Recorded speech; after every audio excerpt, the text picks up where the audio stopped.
Good evening. Good evening. Good evening.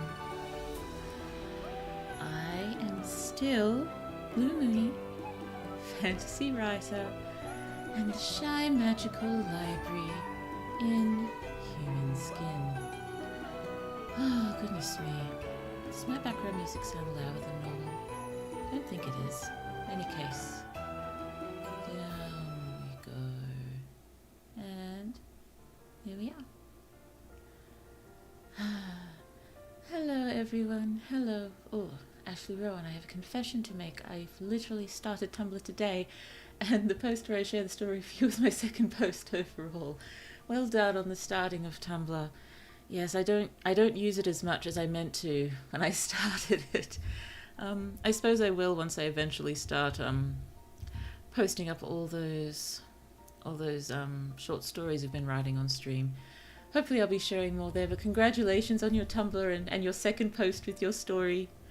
Yes, I actually found it on Scribblehub first. I had the, not so intelligent but still useful thought of just searching the MacGuffins you write on Google, and your Scribblehub entry was right there. Oh, Elfie, hi, Elfie. Just ate lunch. I hope it was delicious. I had pizza for dinner.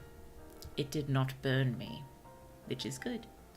Because I imagine reading out stories with a pizza burnt mouth would not be very pleasant. So, I wonder if we just see if we chat a little while until all the lovelies who wrote stories at least appear. Two of you are here, but there is one more lovely who wrote a story, so it'll probably be nice to wait for them to get here too. Oh, it was pizza leftovers from yesterday. Oh, that's an interesting course of events. What a coincidence. Indeed, indeed. Oh, dear. I am sorry if it was sort of difficult to find a way to share stories and make sure, they were drawn to my attention. Maybe we should decide together on a platform that we're all happy with using. Maybe something like Scribblehub. That seems, I suppose I don't really know, but compared to other things, it seems relatively harmless and quieter, maybe. Might be a slightly more pleasant place to post things, but it might be easier if all of us post our stories in one spot and I just know exactly where to look for them. And maybe there's a way to tag me in the descriptions or something so I can find them. Oh dear. Oh dear. So yes, we'll have a bit of a chat. We have three lovely stories. One by Ashley Rowan, of course. One by lovely Elfie. And... oh, it wasn't hard. I'm just a procrastinator. I feel that. I do indeed feel that. And we have one more story by Crate of Fish, or Crate of Eat, as the Tumblr blog is called. So I've got those up in another tab, ready to go. Ashley, I just wanted to ask you, did you prefer me to read yours aloud myself, or did you want me to play your video? Because I'm happy to do either. I'd love to read it aloud because I'd like to sort of play with reading them because it's fun. If you prefer the video, I will play the video, but I will also, once the stream's finished, I will pin a comment with any links that I can. I can't remember if you can actually put links in comments, but I'll do something to make sure to draw attention to where everyone's stories are posted. So if people miss the stream and they don't have time to sort of watch it, but they still want to see the stories, they can just easily find them in the comments. So let me know, Ashley, which you prefer. You can't, I tried. Oh dear. Well, I'll see if I can find a way to do something. No, please read it. I hate listening to my narrator's voice, and voice training is hard. It is difficult. I like reading things aloud. I've had a lot of practice since having the small one. There's reading every night. Although I didn't read to her tonight. The father library did, so her grandfather library did the reading tonight. Oh dear. So yes, I am very, very happy to read it. Oh dear. And I'm assuming we'll have a little bit of time once we've read those 3 lovely stories. And if anyone else comes and they have even just, story concepts, ideas, anything like that they want to share in the chat, they are oh so welcome to do that. Also, YouTube doesn't allow links in comments anymore. I've tried putting the link under the VOD and my comments were auto removed. Ugh. I'm so sorry. At least now I seem to know that for sure. I mean, I've been wavering around. Can we do that? Can we not do that? Blue has no clue. So now at least it seems we cannot do that. That's unfortunate. I'll find... Well, I'll definitely be able to give you both shout-outs in a community post. And then that way people will be able to find you anyway. So that could work. That could work. I'll give that a go. Crate of Fish, hello, what's up? Guess who shifts time zones in an hour? I'm guessing that's you. Good luck with your time zone shift. Yeah, and thank you so much for your lovely story too. I have it up in another tab and ready to go. And we were just... Great, it should be fine in the community post though. Yes, I will. That's a much better idea, yes. Once the stream is over, I will do a community post, doing my best to draw everyone's attention to all your stories there, just in case they can't watch the VOD, or they don't catch the stream and they still want to find everyone's stories. Oh dear. I don't know whether to start now or wait for everyone else to show up, because the 3 of you are the ones who've written the lovely stories. So I'm just wondering whether we should hang out for a little bit first. I don't know. What do you think? You're so nice. I am? You're very nice to say that. Also, I don't know. I suppose it's difficult.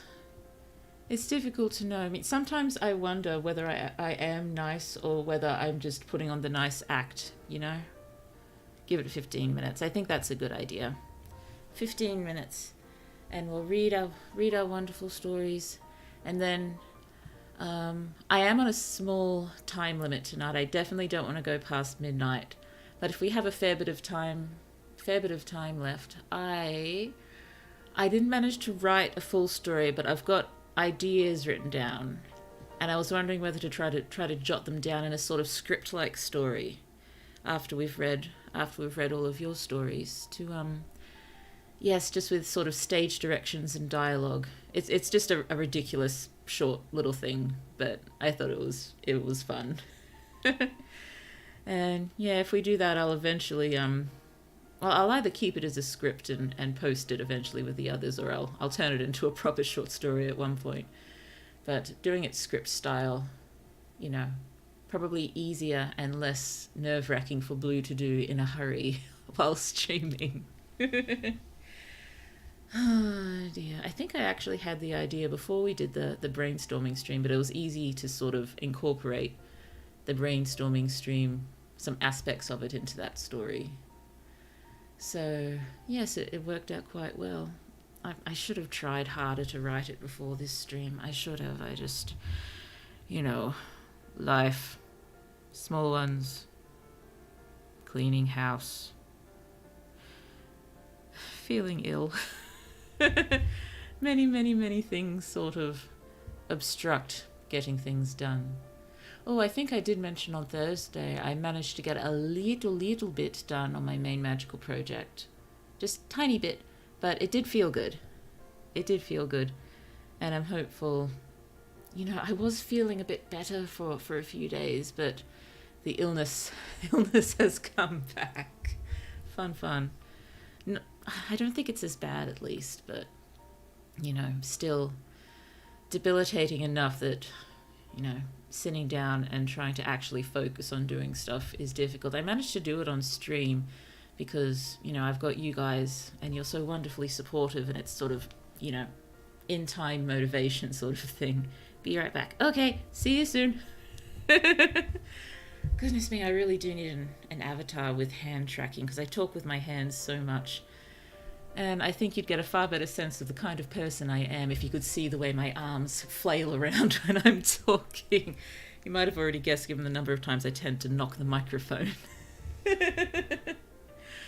Oh, dearie me. I haven't come up with too much of a plan for next week yet, except Thursday. I'm planning on having another crack at finishing the pitchfork story and actually getting up to where the pitchfork comes into the story. But yes, Tuesday will probably be another Banished stream. I hope you're not getting too sick of Banished. I'm back. You are so welcome back here. Always welcome back. Yes, probably another Banished stream on Tuesday. I would do Spiritfarer again, but as some of you may know, I lost all the progress I made during the second stream of it, and I haven't yet had a chance to get back up to where I was up to. If I can even remember exactly where I was up to. But we'll get to that. And how'd I lose it? It was a game glitch. It was an odd little glitch that popped up just as I was about to finish, and it froze our character. Everything else kept moving, but our character was completely frozen, and no amount of keyboard spamming seemed to get her to move again. And I tried for a while after finishing the stream, but she was just stuck. It's gone. And yes, I didn't save throughout because I didn't think you could. I'm not sure. Maybe there were some autosaves or something, and I'll go back in and I'll be pleasantly surprised that I didn't lose quite everything. I'll possibly have a look soon.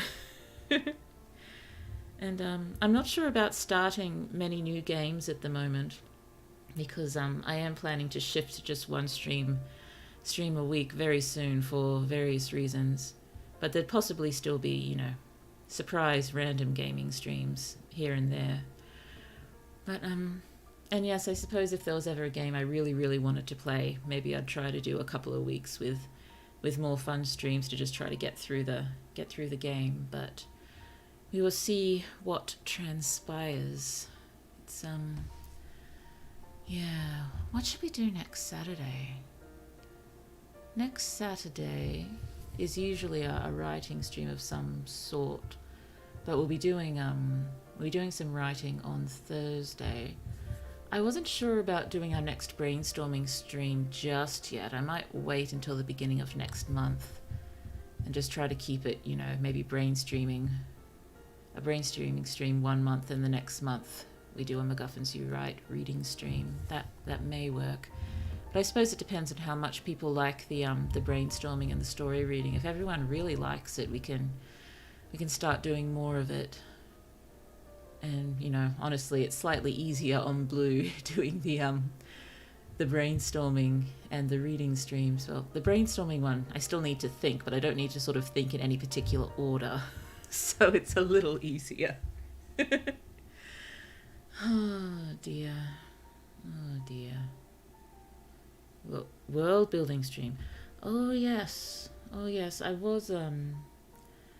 was trying to work on the conlang for my main magical project again, because I do really like what we came up with, but I think a whole bunch of syllables that were popping up all the time were ones I'd intended to be reasonably rare. So I may just have to rearrange things and change it from a medium drop off for the consonants, which is the ones at the beginning are still more common, but it's more evenly spread, to change it to what's it called, equiprobable drop off is I think what vulgar lang calls it, where the more common ones are really more common and the less common ones really don't show up that much at all. That might work. Well, I'm surprised brainstorming is easier and you're given the impression of a port intern frantically writing down the minutes of a chaotic meeting. It was a little like that, but it's still just not needing to think in any sort of order or needing to make things look good or sound good. It's just throwing them down. Messy.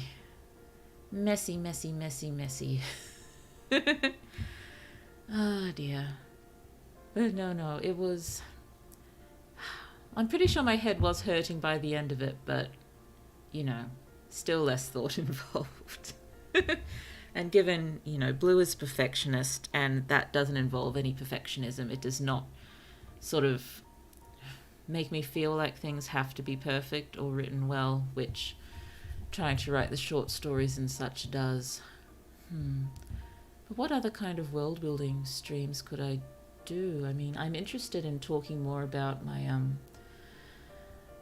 the worlds for my novels, but I think I'd prefer to leave it until I'm starting to release the novels before I do that.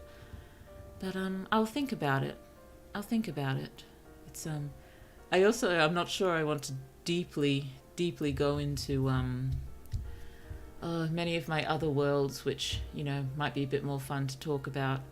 It'll just make me miss them so much and give me the urges to swap over to those ones and write those ones where I've been, the last 5 years I've remained fairly steadfast on main magical project, trying to get it done. Oh dear. Whoop. I'm starting spring break, so I'm gonna go speed brainstorming and writing. Or I got the opposite in hardstall. Map making. Okay, God Simulator hard mode. You start with an empty Google Docs. Now make it work. Oh, goodness me. Species building, climate zones, height maps, and walls. Goodness me, you are much more of a world builder than I am. Well, I suppose I can just talk about sort of general stuff with my main magical project, religion building. I'm just not sure about doing too much world building that's not sort of already attached to a story, because then it'll just make me love this new world and need to make up a new story for it, and I already have so many story ideas. Oh, religion building. I love these earnest suggestions of me going, be God to all, I'm helpful. Oh, dearie me. I will think about world building streams. Beauty building. If that's something all of you are quite interested in, I'll do my best to try to think of something, but please remember, Blue is not a hardcore world builder. That ship sailed probably early 20s for me. Still love world building. I do. I love building the worlds, but I think I've said a few times it's always the story and the characters that come first for me, and I like to weave their world around them. And I'm hopeful. It still seems deep and immersive, but feedback will let us know eventually. Okay, I might give it another 2 minutes, and then we'll start looking at our lovely stories, if people are happy with that. And this me, I've been rambling for a while already. It always astounds me that I am able to just sort of ramble away here when I can, barely hold a conversation, honestly. Ooh. On the games end, I wanted to recommend Reverse 1999 as a story-heavy game, but it does have grammar issues due to translation, needs time, but hates a suggestion. Reverse 1999, just let me write that down. Yes, I've got a pencil and paper. Reverse 1999. Ooh, then I recommend not to go into genetics building. That's hardcore for me. Oh yes, that's a lot. I suppose I suppose it wouldn't really hurt to talk in depth about a few things in Main Magical Project, because it's probably not like anyone's going to remember by the time I actually release it. Oh dear. Meanwhile, my friends joke that 70% of my world building is just conlanging. Conlanging is cool. It is. Isn't Reverse 999 a gacha game? Okay, well, it depends on whether it forces money spend. If it does, I may give it a miss, but I'll have a look into it. Ooh, to be quite fair, genetics building is essentially evolution building. Oh dear. Well, I suppose when I was doing my my NaNoWriMo streams last year, I hit the problem that I didn't do nearly enough world building before jumping into it, because I had sort of a character building stream, a general world building stream, a couple of planning out plot streams. But yes, I didn't think nearly enough about the world building before diving into that, and everything was changing around me as I was trying to write the story. And, I did, had to stop, because a whole bunch of stuff will have to change. You'll have to change a huge amount about the world to sort of make everything work. I was really enjoying that story, but yes, it's back on the back burner. I thought it was sort of fun because it was this weird idea I had about poking some cheerful fun at the chosen one trope. Sort of, it was what is it? Fate particles. Sort of do you know in those Philip Pullman books, of which I've still only read the first one, the Northern Lights. That one, they had the sort of dust particles that settle on people. And yes, just had the thought, fate particles, and they settle more on some people than others, and those who have a lot of fate particles, are sort of taken away from families and put in private facilities and raised into, heroes / idols / political leaders sort of thing. But they're pretty much manufacturing future tyrants, all with protagonist syndrome sort of thing. I thought it was funny. And, younger brother main character, winds up having ridiculous amount of fate and being swept off, and he really doesn't want to go.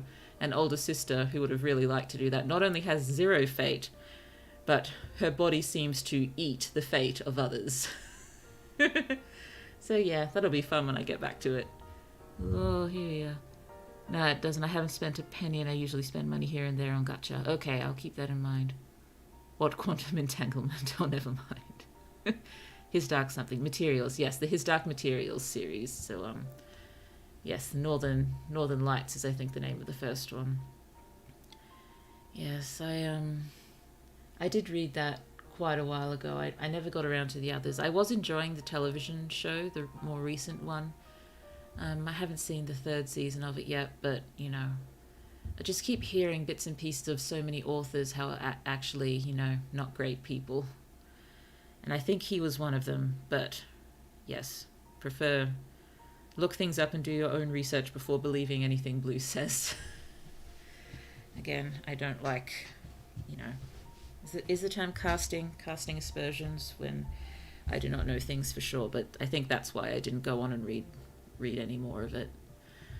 Oh dear. Okay, we're about to jump into it. I was going to go in order of being posted. So that would be Ashley, and then Creative Fish, and then Elfie, so long as everyone is happy with that. And I have a little note here that I meant to put in the description, but I'll pop that in later. Oh, it's Den Mörka Materien in Swedish, and that's a weird translation, because when turned to English it means the dark matter. Still sounds like a cool title. I think there is a standalone science fiction style book called Dark Matter. I think it's on my shelf. I went through a very odd, like, 1 day long phase of just buying as many first person standalone books as I could find that were highly recommended. I think I found a list of the best sort of first person novels, and I went through and I bought pretty much all of them that looked interesting, because I guess I just needed to buy books for some reason, and I haven't read any of them yet. Ooh, same with the Polish Mörka Materiae, Dark Matters. I'm sorry I keep butchering Swedish and Polish. I'm so sorry. Oh, I should really look up pronunciations and just try to get it hammered into my head. Oh, have you ever read a second person book? Only the old Choose Your Own Adventure books. I don't think I've read any others in second person. Buy books for some reason. Story of my life. Well, yes. I haven't done it for a while. I normally do it on Kobo now. I scroll through the sci-fi fantasy, under $4.99 section, and anyone that piques my interest, I generally buy it. Ooh, actually this time you read the Polish really good, except the CZ forms a ch, not a ch. Okay. Forms a CZ is a ch. Let's see. Mörka Materiae. Something like that.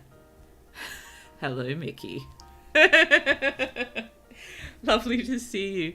You are just in time. We're just about to get started reading the stories. We were just hanging out for a while to see if anyone else was going to come and enjoy them with us. Ooh, on that note, I did not realize I was getting double charged for Audible and Audible CA, so I have 11 combined credits in Audible, so that's fun. Well, at least you got the credits. It's still annoying about the double charge, but yeah, if you got the credits, use the credits. Yes, yes. I scribbled down a note on the bright yellow paper full of staples that the small one left on my desk. Oh, wait, here we are. You gotta call Mickey Ikem or Nikki for being read.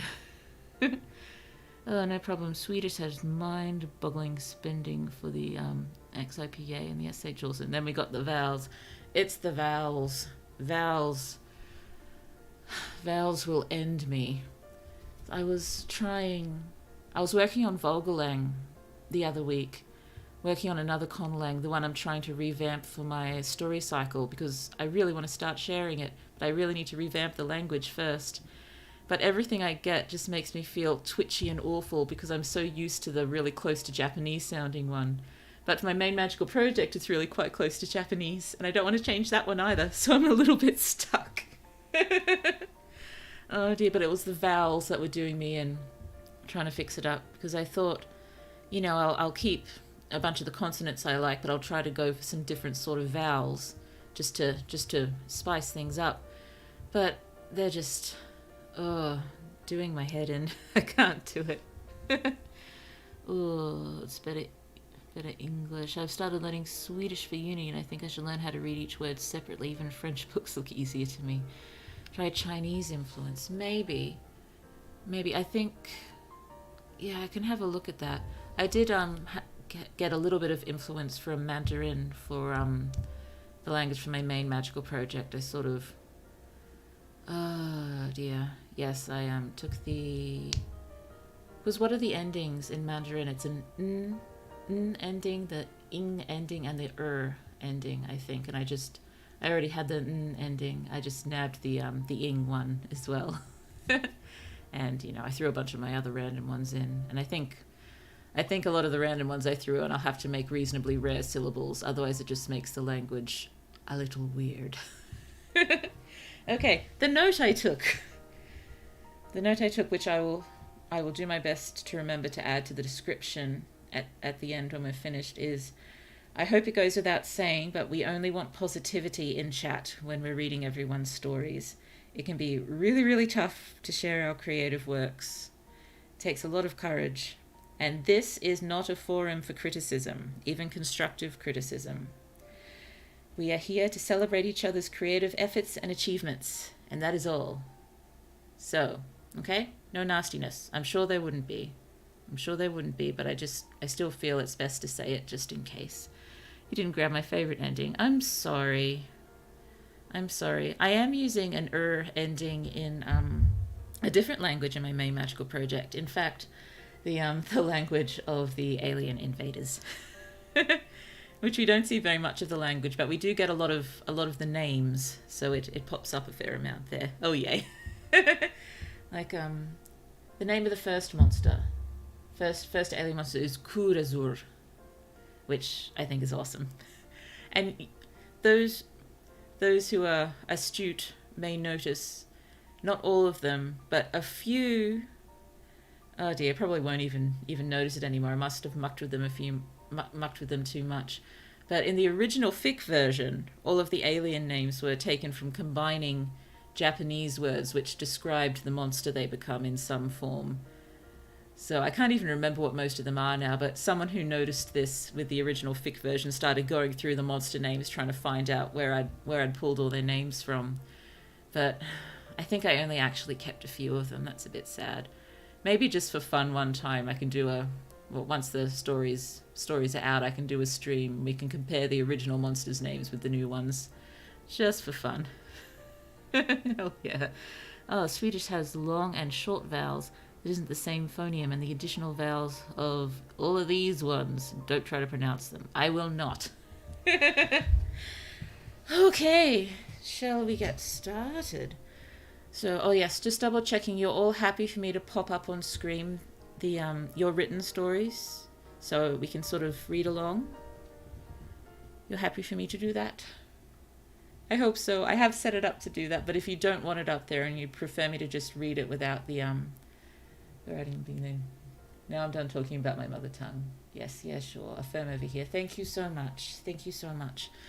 So, I was planning on starting with Ashley Rowan because you posted yours first.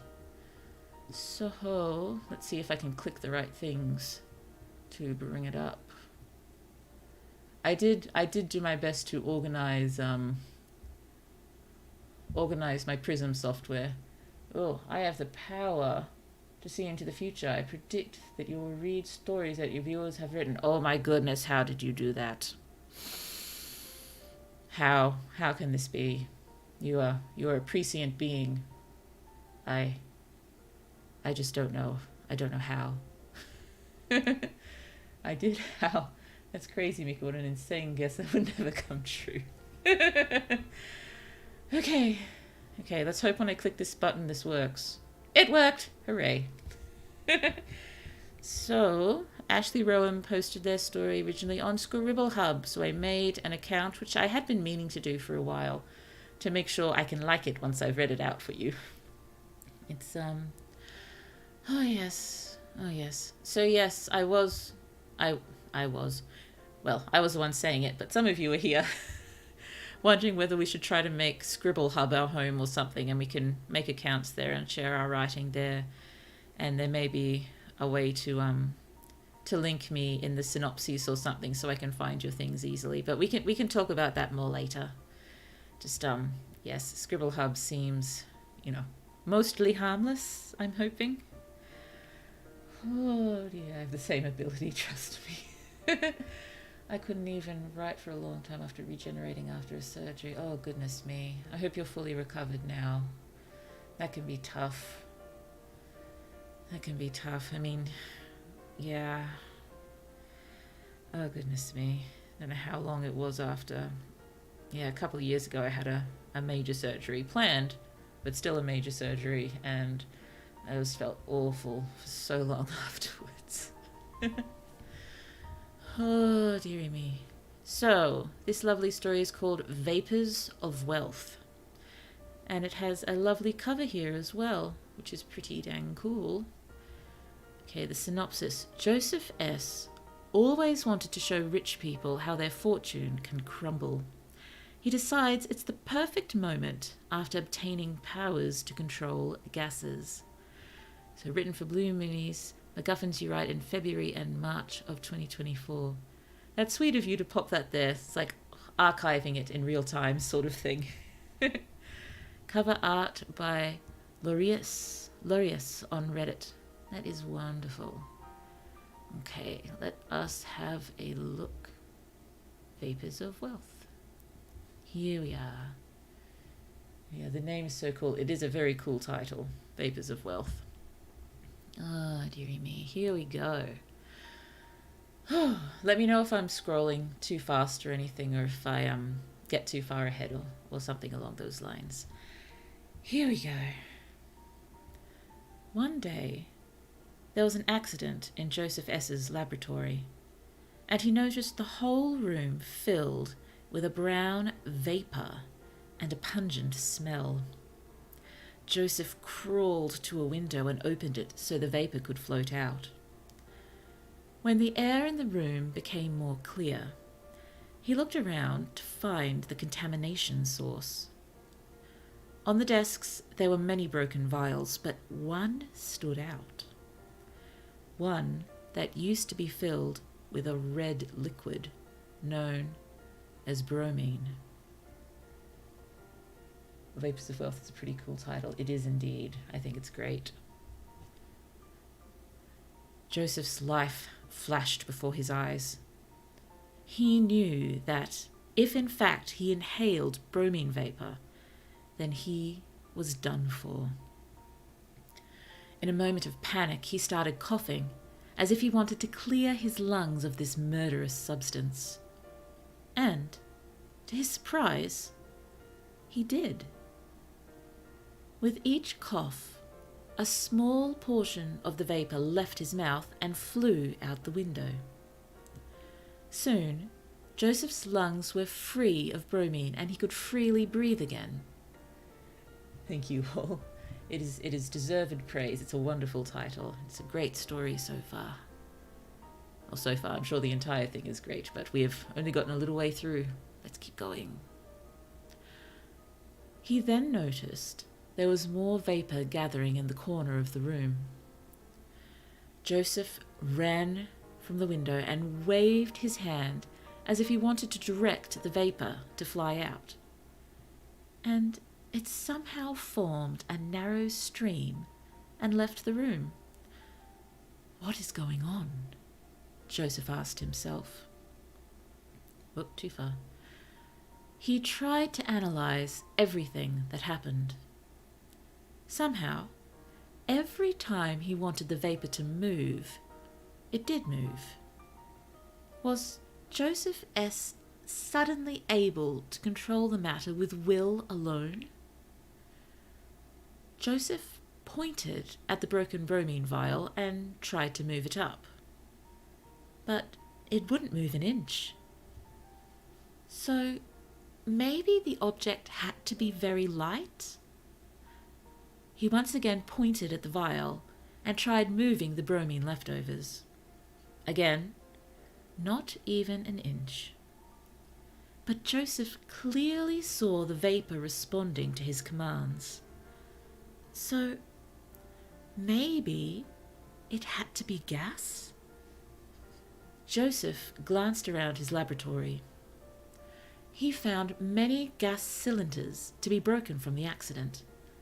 It looked like the aftermath of something massive. Joseph had no way of remembering what it was, but he felt glad he survived it. He found an unbroken cylinder of oxygen. That gave him an idea. He took the cylinder to the test chamber and placed it in the corner. In the opposite corner, he placed a lit petrol lighter. Oh, that's brave, Joseph. All right, the final test, said Joseph S. After tightly closing the test chamber, he focused on the oxygen in the cylinder. The idea was to open the valve using only the pressure from the gas and leading it into the fire. Joseph concentrated as much as he could. Petrol. And soon the valve may have not quite opened, but got shot out for sure. And the chamber got full of pure oxygen, turning into a ball of flames. Joseph couldn't believe what he had witnessed. He actually obtained the power to control gas with his thoughts.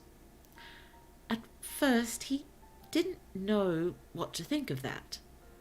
But then his mouth formed a wide grin.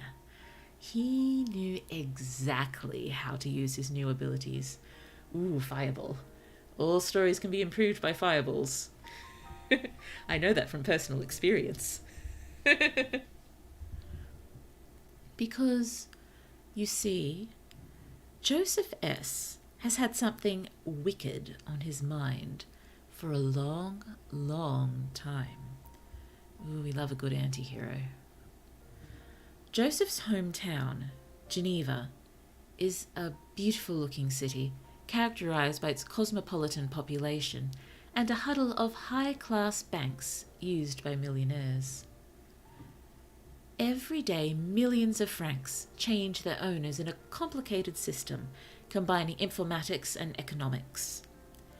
Everything standing on feet of clay, supported by a reserve supposed to be just enough. Remove the reserve, and everything will collapse. And Joseph S.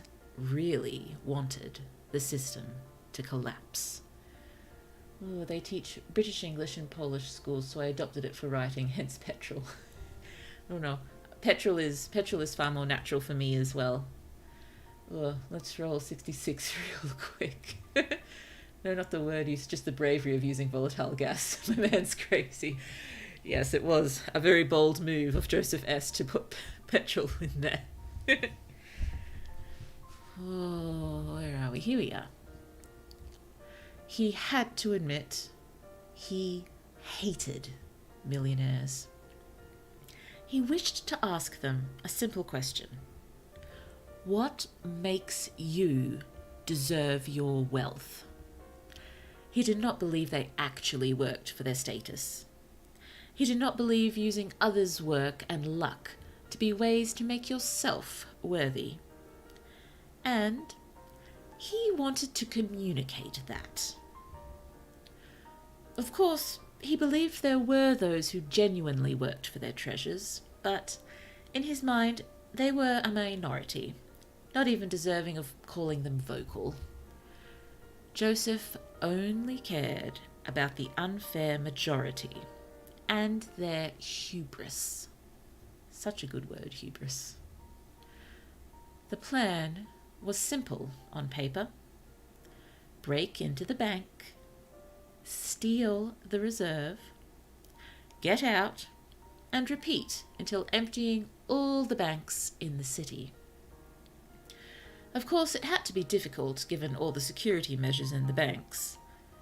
But Joseph found his newfound powers to be a great cheat tool. And with them in consideration, he tried to develop a plan that couldn't fail. Oh, I got my grades lowered in English because I refused to speak British English. It's not that bad. It's not that bad.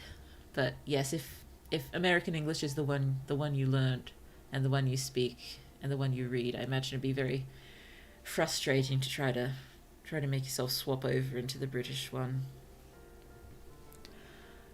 Joseph S. was playing with his new powers and a small cloud of diamide. He tried to concentrate on making a plan. He looked at the city map. All the banks were marked with blue pins, except for one marked with a red one just south of Lake Geneva. That will do, thought Joseph. Now, let's figure out how to get in and out. Whoop. The plan for a robbery should consist of breaking in, extracting the money, and getaway. Every piece of the puzzle should fit perfectly. Joseph already had an idea for how to escape. He already knew that he could control the flow of gas. Therefore, it should be possible for him to escape with a paraglide. It was also easy for Joseph to get in. If he used some tranquilizing gas, it would be easy to bypass security. Ooh, yeah, the swapping between British and American English. Yes, it's probably not fun, particularly with it as not your first language. Yes, we will never bow down to the British. Good for you. The dilemma: speak like our lecturers will be understandable. Yes. Generally, I think it's best to go with understandable. Ooh, the problem was with the in-between. The police would come in wearing gas masks. That meant he had to find a way of protecting himself without reliance on gas. And then it hit him. What if it could be something he would produce from gas? Of course, S wouldn't be able to control it, but if he could cause artificial reactions in gases, he could, theoretically, create anything he wanted. That's an idea worth trying out, he thought. Joseph took 2 tanks, one filled with hydrogen and one with oxygen, and placed them in the test chamber. He opened the valves and closed the chamber. Let's see if I can do this, he said. Joseph raised his hand and thought about the gases combining. And, indeed, a lot of water filled the chamber. Joseph was surprised. Now I know I can combine gases, he said. Let's see if I can separate them. He took a deep breath so his lungs would fill with air.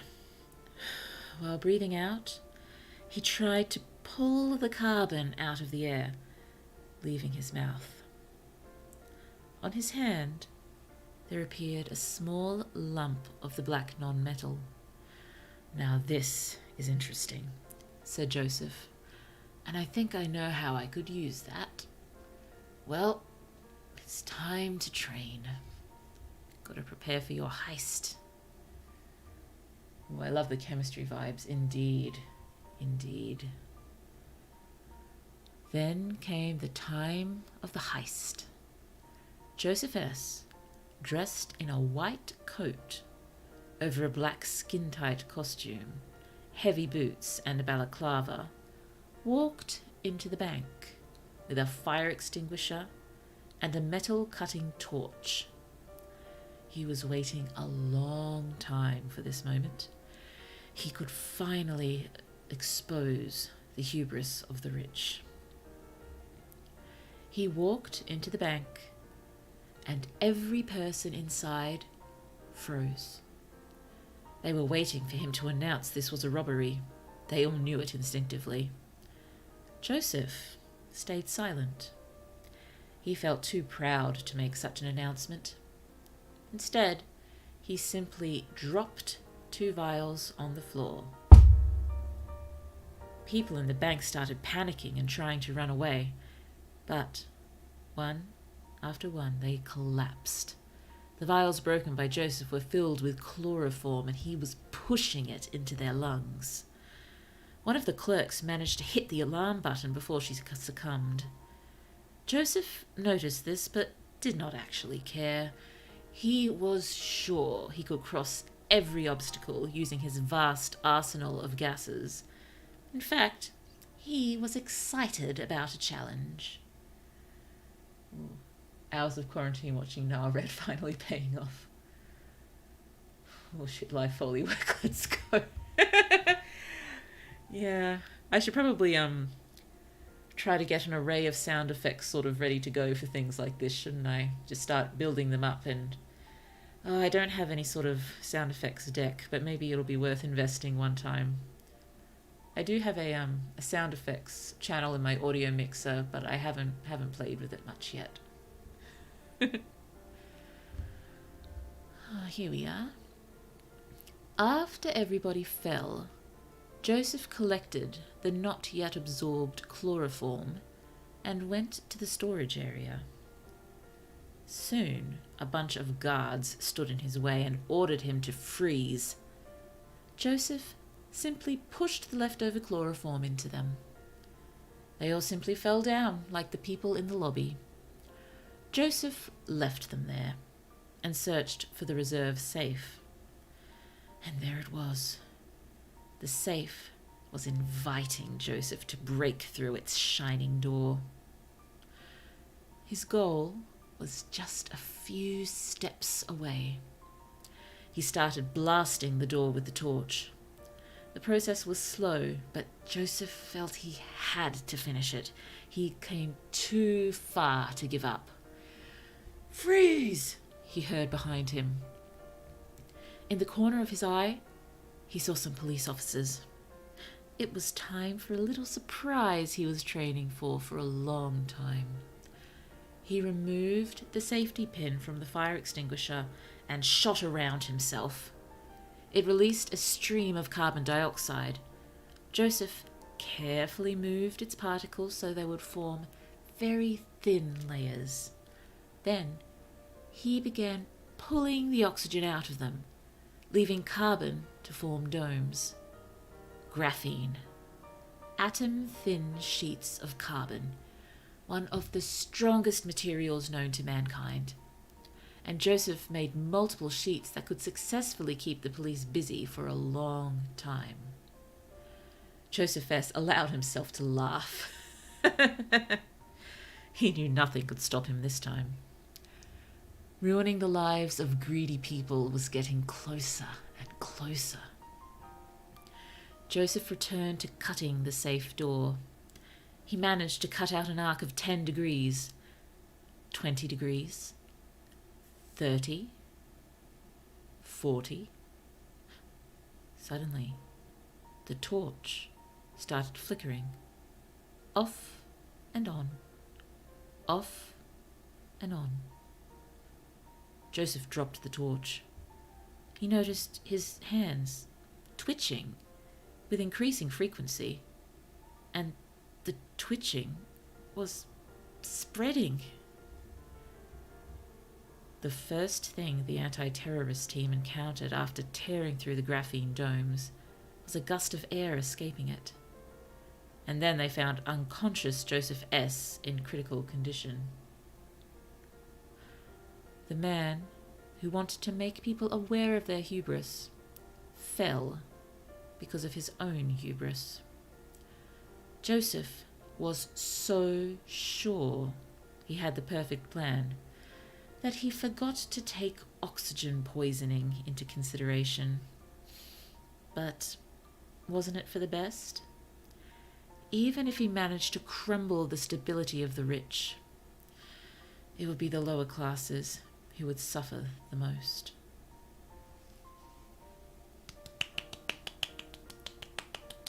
Well done. Well done. Thank you so much for writing that for us. That was wonderful. So much thought. I love a heist. And yes, all of the chemistry in there is so much fun. It's fantastic. Ooh. You do well as a Parahumans fanfic writer. This is right up that side of the internet's alley. Never heard of it, but I'll look into it. Let's go. It gives Greek classics ending vibes. I haven't read many Greek classics, but yeah, the what is it, the big story, and then the oh yes, the pulling it all together when everything fell apart. Is a little Greek tragedy. Yeah, fantastic it is. Thank you so much, Ashley. Thank you so much. I will give that a heart. Oh, I have not confirmed my email yet. I'll try to remember to post a comment. Post a comment once I confirm my email. God, HF, love the graphene scene. Yes, that was so clever. Cool ending. Sorry, I keep cussing. All good. I will probably turn cusses into something less sweary reading from the chat, but in stories, don't worry, I will read the stories as written. Yes, given the amount of cussing in my own stories. Thank you. I'm glad you liked it. It was wonderful. Thank you so much for writing it. And, I think most of us know how tough it is to share our creative work with others. So thank you so much. Oh, did you pre-read these? You seem to have a good flow. I flicked through both yours and Ashley's. I haven't read Elfie's yet. So hopefully I'll read Elfie's all right. I need to make a Scribble Hub account. It does seem to be a good place to maybe we could use to congregate our stories, something like that. Oh dear, I have accounts on so many different writing sites, and probably won't end up using any of them, but still name claiming at least. But if we wind up using Scribble Hub, I'll definitely pop all the shorties we've been writing on stream there as well. Fun fact, at first I thought about ending it with Joseph's self-immolation from the oxygen igniting from the thermal cutting tool, but I wasn't sure what the age rating for that would be, so I went with the less gory option. I do thank you for that. It's it probably would have been all right, but maybe try to think PG-13. No excessive gore, no excessive anything else, if at all possible. Oh, dearie me. So, I think it is time to have a look at Crater Fish's story. So, let us jump on over here. Yeet. Crater Yeet. Oh, dear. Maniacal laughter because of no pre-reading. I'll do my best, Elfie, I promise you. Ooh, I'm glad I took that info into account. I'm a 3-year-old.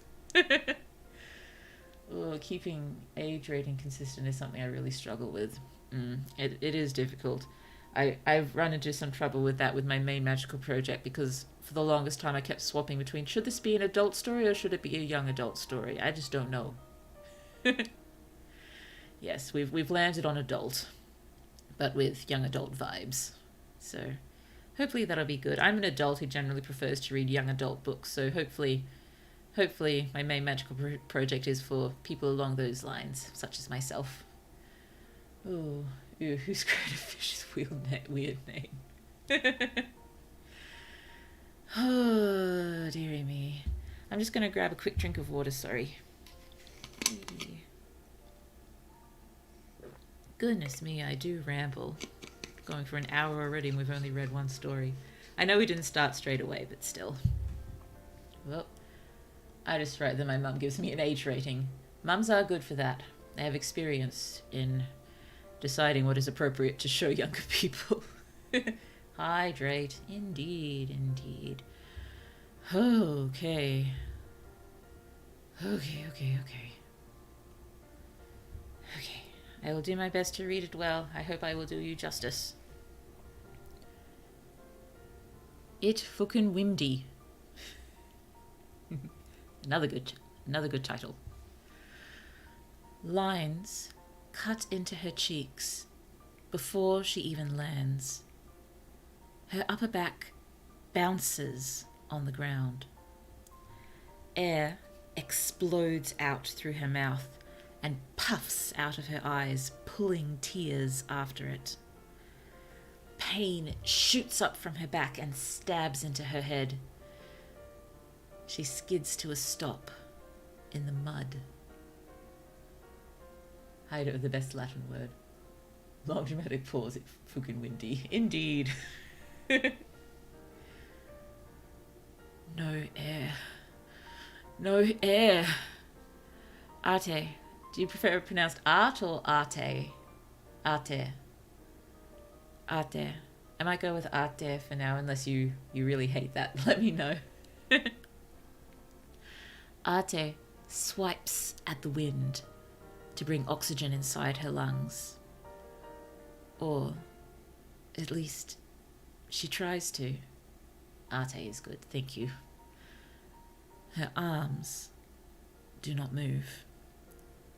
She tries again, but the darkening edges of her vision tick down her limited time. She closes her eyes. The throbbing of her upper back muddies the feeling of the surrounding currents, but she can still find them. She is a river running empty. Attempts to trickle the nearby streams into herself disappear into her dry and crumbling riverbed. She goes down her course till she meets the ocean and pulls at the yawning pool. Water rushes into her bed too quickly to properly contain. Her banks crumble and slide into the water below the currents. But, at last, she is whole. Arte opens her eyes. The pressure of her overfilled lungs bat away her mad grab for air. She sighs out in relief and slams into a wall. Air swirls around inside of her, pushing her alveoli taut and refusing to leave. Oxygen trickles out for waste. Her face tingles from the stale air. She goes to puff air out her nose, to cough, to scream, but nothing happens. Her vision swirls. The effort kicked up her heart, stealing more oxygen. She has to call on her power to pull the air out of her lungs. The dead mass of carbon dioxide and water vapor splats pathetically into the greater wind. Arte's eyes dart around, and she flails out, throwing her full weight, desperate to move anything. Nothing. Air cycles through her lungs, faster and faster, whirring like a spinning wheel. Arte tugs hard on the reins of her power to stop it from inducing hyperventilation in a body that can't even fucking breathe. She spends an eternity in the mud, pulling and pushing air in and out of a body she cannot feel, before green and orange robes appear in the corner of her vision.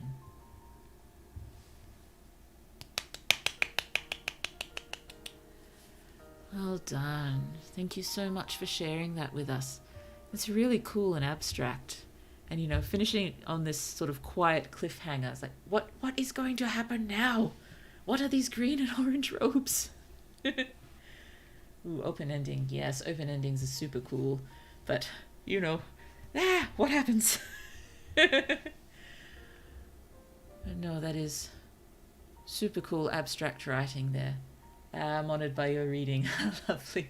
I'm glad you enjoyed it. I'm doing my best, and I hope I'm doing you all justice. I do like reading aloud. It's well, I guess it has come out that I do enjoy being on the stage, not that I've ever had much of a role on the stage.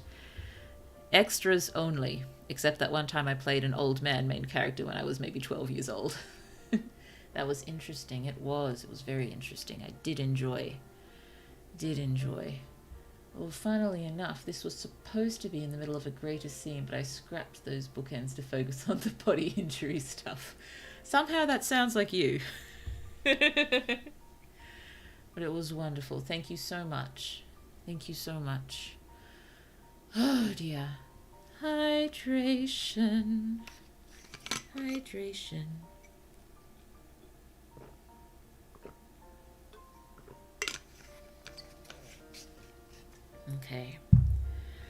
Okay. Elfie, you ready? Happy for me to read still? Yeah, sorry, I should have double checked with everyone that they're absolutely good for me to go.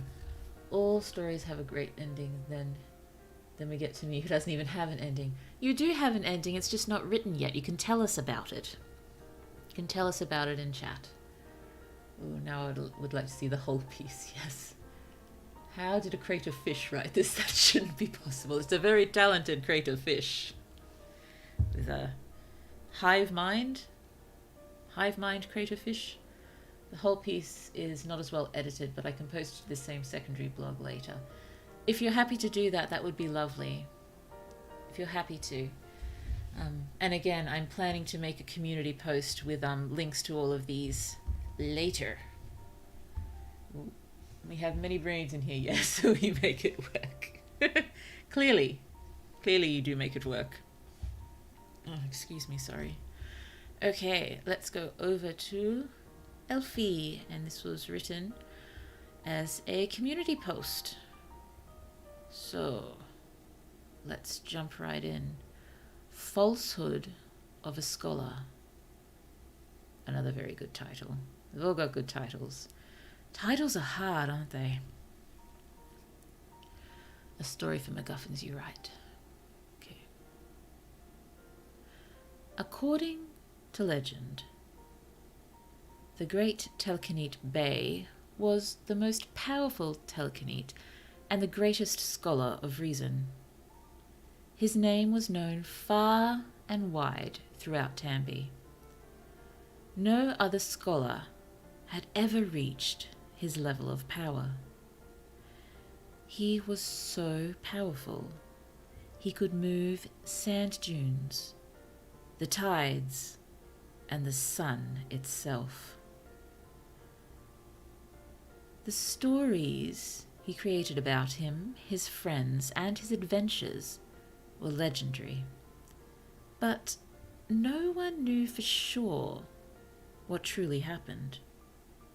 It's a mystery that nobody has ever solved. Ink telekinesis. No fun. Oh, a way to combat the problems with the titles is to have a working title, then settle on something official once you feel the vibe of the story better. Yeah, I just remember with so many of my stories, having something I kind of liked, but it just never worked. And then, I think I went to a few people and generated a list of ideas. And I think somehow I always pick the worst one from the list of ideas. Oh, did I ever tell you? Oh, no, I'll try to remember that. Let's finish the story first. Sorry, Elfie. We'll keep going. She closed the storybook and laid a notebook on the table. She picked up a quill, dipped it in ink, and started to write in the notebook. After having read several legends and myths about Bay, as well as asking around in central Atu City, I've come to realize some elements of his story never change. Those being, his name is always Bay. He is always a scholar. But what type is indispensable? Oh, not indispensable, sorry. What type is indiscernible? And he's always a telekinesis who can move sand dunes, the tides, and the sun alongside everything else. But one thing is always excluded. He is never stated to move the moon. Akisha, I just made a big discovery and I don't have the time. I'm so close to making a huge discovery in the mysteries around Bay. So, would knowing that Bay is alive and lives on the mountaintop not interest you? This is a really good start. Okay, here it just says, I will not finish this story. That's okay, you do not have to finish the story.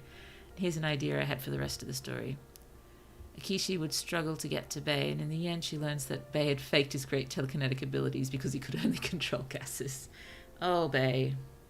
Oh, Bay. Oh, when I was still playing with RPG Maker, I used to have a placeholder enemy graphic. There was a red rectangle with I'm a placeholder written on it. I love scholar drama. This is my she's. Was just talking to a professor about it yesterday. I love this. Thanks. That was so great. It is a wonderful opening. It's really cool. Thank you so much for sharing it, Elfie. Thank you. Oh, dearie me. I do kind of want to read more, but definitely do not finish the story unless it's something you want to do at one point. But as well, maybe, these stories don't just have to sit here. They could always be, absorbed into other ideas that you have. None of this touched the same tone. That was hilarious. Oh dear. Well, I said I'm probably going to go till midnight, so we can have a look if you want, and I'll try throwing down the idea that I had. I'm so happy that you read it. You were so very welcome. You were so welcome. I'm so glad all of you did these stories, because I wasn't sure how this was going to go. It was just a random idea, but I'm so glad that you all got into it and you shared your stories, and it's just so wonderful. And I had so much fun reading them. Thank you.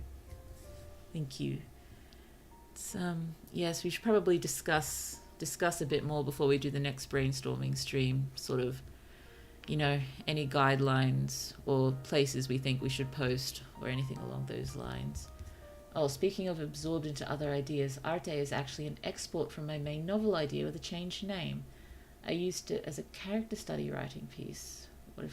What if the character had a different power? Ooh, that's pretty cool. It is pretty cool. I guess that's the beauty of writing, indeed. Indeed. Although I've been thinking strangely lately that for almost the majority of my stories, it feels like it's sort of already been written by someone and I'm trying to, piece it together, I guess, which is maybe why I have so much trouble making, big changes. Oh, dearie me. Oh yes, the tangent I was about to go off was about the title of my main magical project, the series title as opposed to each book title. I'm not sure whether I've shared it with you before, But the working title, and I can't really see myself changing it now because I'm rather attached to it now, but the working title, and sometimes it feels like you're torturing the story out of the writer and the writer's the little guy in your brain. Yeah. Yeah. I feel that. So, yes, can't remember if I've shared this with you before, but the working title for my main Magical Project series is actually Shit Just Got Magical, with an exclamation point instead of the I in the first word. It works. It works really well. Oh, dearie me. Well, shall we perhaps jump on over to Pro Writing Aid? And oh yes, it worked. I put things in the right order in my streaming software and I made it work. It's always a plus. Oh, dearie me. It's an awful lot of dearie me's tonight. I think it's just because, don't feel very well. But that's not so unusual. I'm sorry I'm always complaining about not feeling well. That can't really be fun to be on the receiving end of. Wonderful title indeed. I like it. You got me to download Pro Writing Aid. I used on my Obsidian. Ooh. I do not use Obsidian. I started trying to use a different software along those lines, but sadly couldn't really get into it. I'm just so disorganized. But I'm glad you all like the title. It was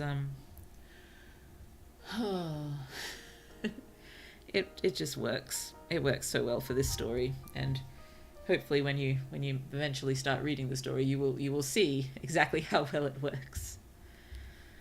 Okay. So this story. So what was I going to try to do? I was going to try to do entirely stage directions and dialogue. Okay, so scene. Job interview.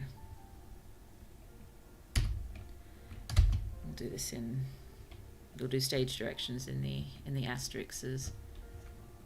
So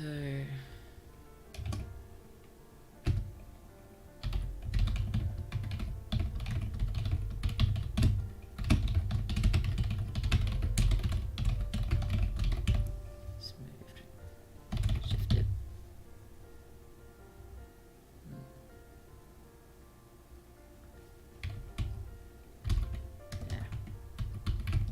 Interviewee, no.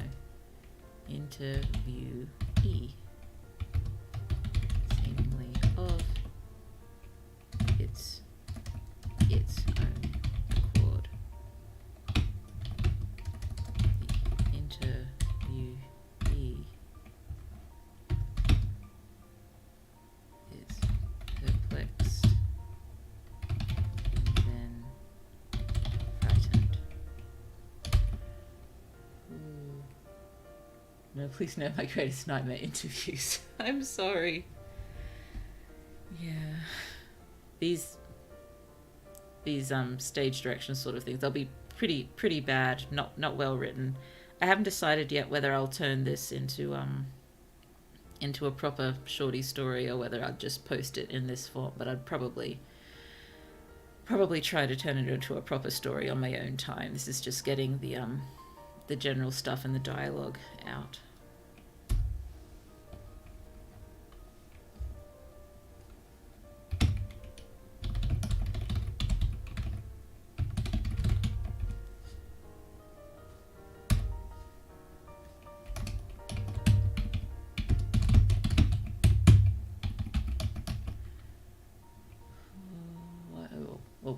I've heard that Durarara title originated from chat Narita had with his editor. So what's the title of your new novel? I don't know. Sounds great. You want an exclamation point like in Bakano. You know what? Why not two? I have problems with never finishing things, but this writing challenge is so helpful. I just need to make a story for my already fleshed out part of Tari and maybe gets finished. Ooh, wonderful. Yes, it's not finishing things is a problem I can relate to a lot. Oh, I should probably put who is speaking if we're doing it script form, don't we? Interviewer. Interviewer.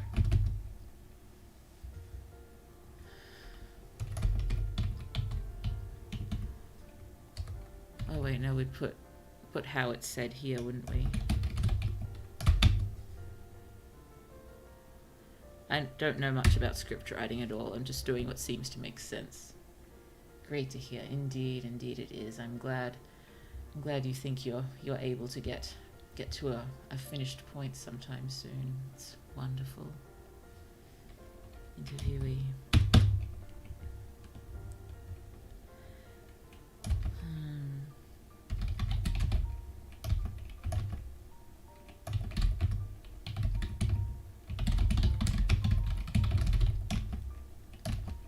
Okay, so scene's a job interview. A business card is just shifted on the desk between the interviewer and interviewee, seemingly of its own accord. The interviewer is first perplexed and then frightened. Interviewer stammers. Did you see? Interviewee, nonchalant. You asked about special skills, right?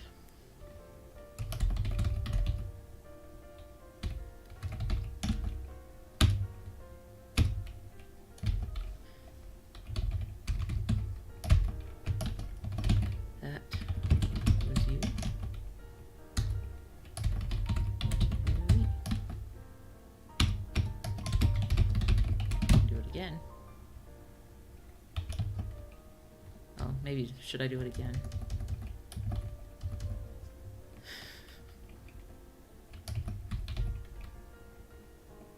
Yeah, no, not yet. This is just very, very rough. Oh, this channel as a whole is the only reason why I've actually written this semester instead of thinking about it. Getting into 5 digits of words partly edited due to you, Blue. Oh, I'm so glad it's helpful. I am. Might also need to outline fast so I don't lose motivation to write when I'm done. It's a difficult balancing act, getting enough time done on each part of the writing without losing motivation. It was also a much needed confidence boost for me. I had to explain without going into my physical and mental health. I'll spare you the details. Okay, but I'm glad it gave you a big confidence boost. I'm so happy that it is helpful for all of you. What screen writing system is this? I'm unfamiliar. What screen writing system?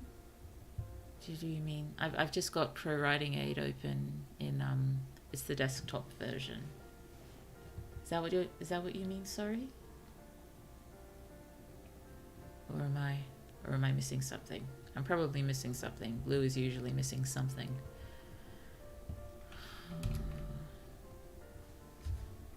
Actually, it might be better to just put these in brackets, a bit less confusing.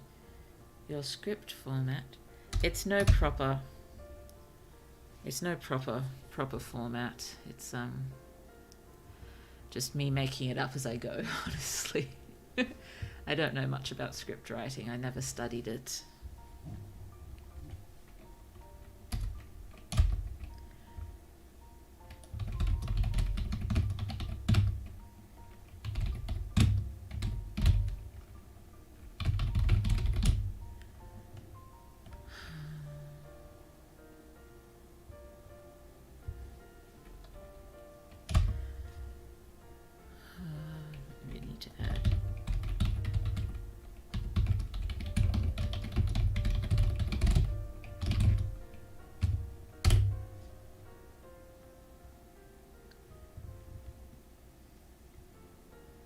This format of screenwriting is what scripts for the play I'm in uses.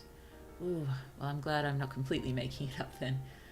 Oh, hey, if it looked legit enough for me to think it was a format somewhere. You can't spell.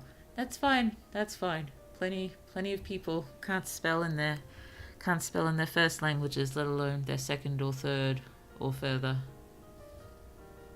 Ulysses, actually. Oh, really? Okay. Oh dear. Yeah, I'm sorry this is so rough. I only decided to pull this out today. But yes, I'll probably try to turn it into a proper shorty, not script version at one point, but this at least tells you what the story is. Second in my case, second language. Still, you know, I think everyone should be excused from needing to spell correctly in their second language, and probably in their first language as well. Language is hard. Oh, the most experience I ever had with script writing for me was reading stage play scripts for school readings. No, I was not in the stage club. You just need to do that for Polish. Fair enough. Fair enough. I remember in English classes we sometimes did plays like that. Got much easier once I decided to simply watch the stuff. Fair enough. Sorry. Head just shorted out. It happens. Where are we?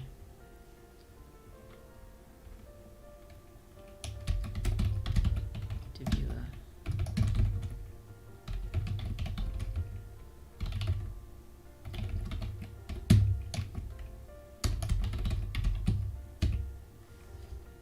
Oh, that's not right.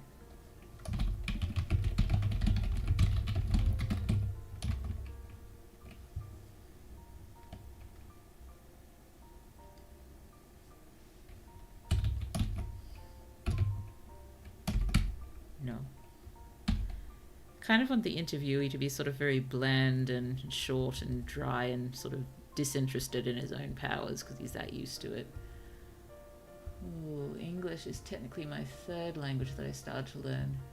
Second language that I used in my day-to-day, and currently my primary and only language that I remember and use regularly. Wow, that's a real journey to get to English.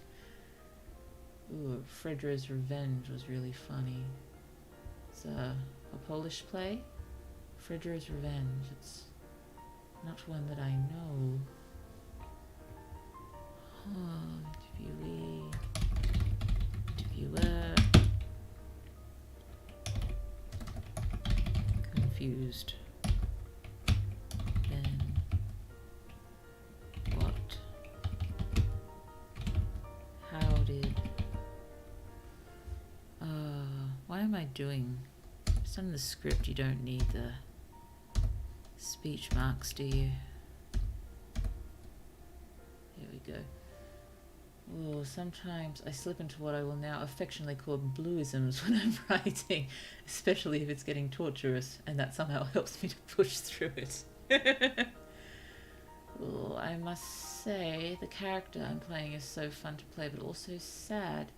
He's only one friend, and it's a dead rat he carries around. Oh dear. Wow, I salute. I wish to be trilingual one day, and the closest I ever got was learning some Tokipona. Tokipona, is that an actual language or a conlang, or I'm not sure I don't know what that is. If you're referring to me, Ashley, I only currently know one language, but did somehow way fluent in 4 throughout my life. It's a conlang. Okay, thank you. Thank you.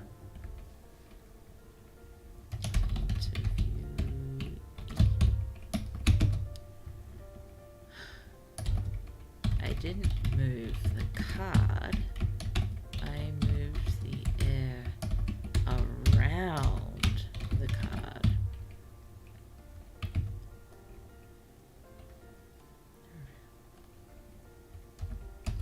Interviewer. Links still confused. Isn't that the same thing?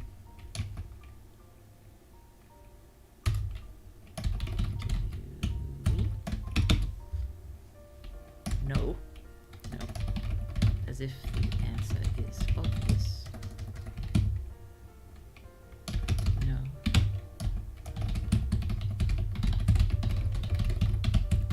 Show some concern to the interviewer. Hey. You okay? You look kind of pale. Something wrong. Interviewer.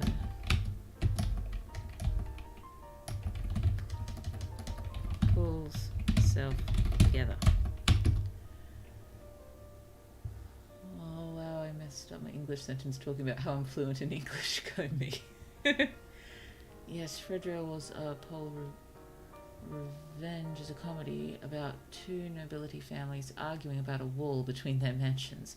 Also, a crocodile shows up. Sounds exciting. Love me a stage croc. Isn't the creator of Tulipone's last name Lang? Tokipona is basically an Orc slang consisting of 100-something words, maybe the intention to be easy to learn regardless of your linguistic background. It's very interesting. Tokipona. Tokipona.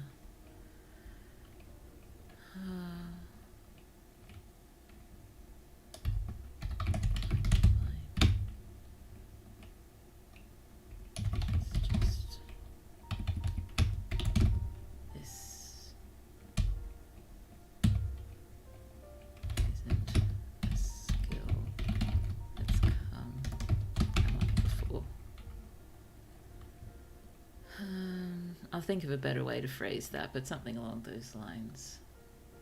Oh, yes, Elfie. Jan Sonia Lang? Jan? Jan? I think it's...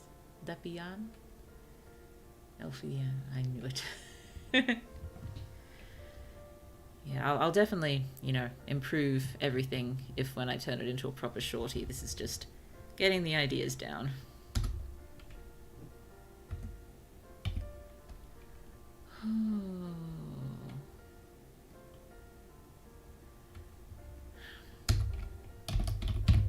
The job interview continues with the interviewer attempting to treat telekinesis like a normal skill. Interviewer, how far can you move an object? Interviewee nods towards the business card on the desk. That's it. Interviewer.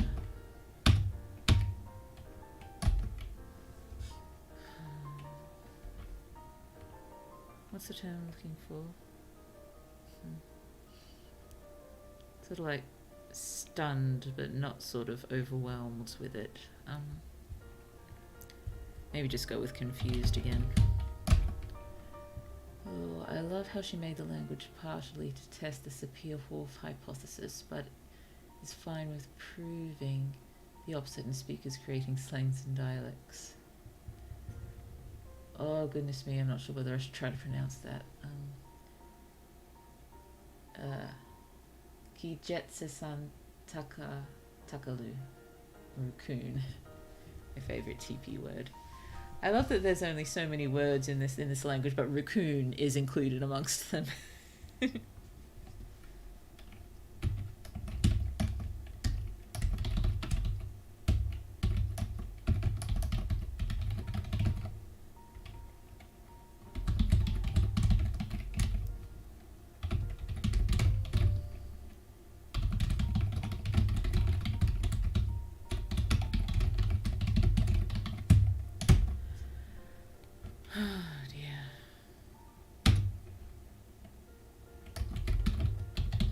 Sorry, I keep forgetting to read this out. I'll go back and read it over in a second.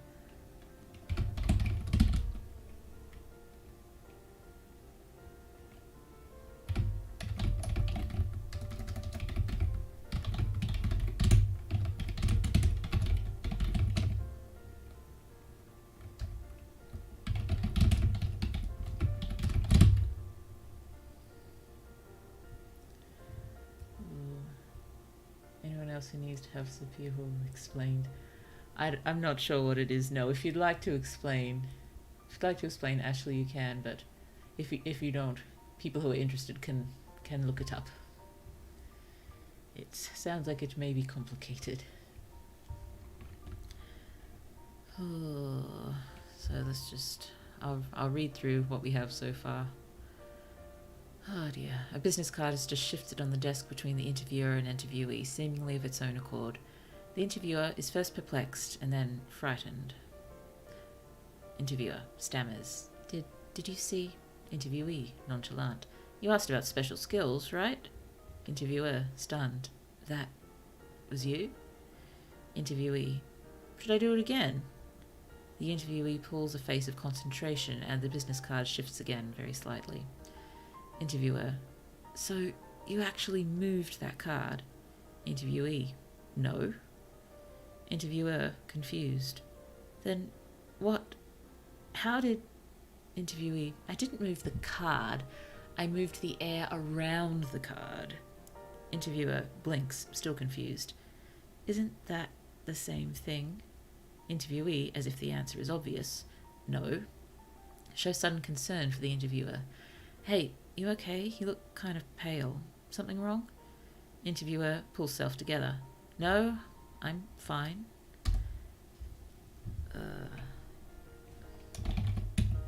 Nah. That's just not a skill that's come up before. The job interview continues with the interviewer attempting to treat telekinesis like a normal skill. Interviewer, how far can you move an object? Interviewee nods towards the business card on the desk. That's it. Interviewer confused. What? Interviewee demonstrates telekinesis again, pushing the business card another centimetre along the desk surface. Little nudges, that's all. If I want to move something a long way, it can take a really long time. Well, basically the hypothesis says that the language influences your behaviour and culture. The opposite is true. Okay.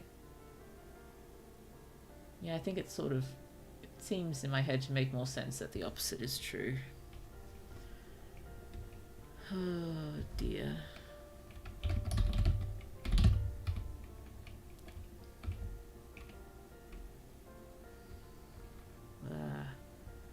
Let me do this. One time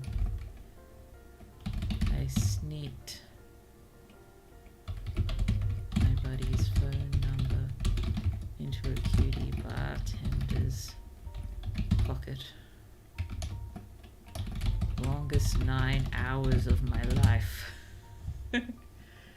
I guess the greatest example of a literary work with SW included is 1984 and its newspeak.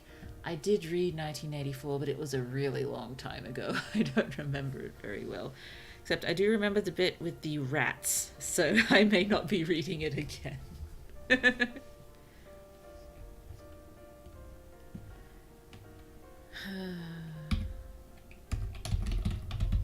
Interviewer.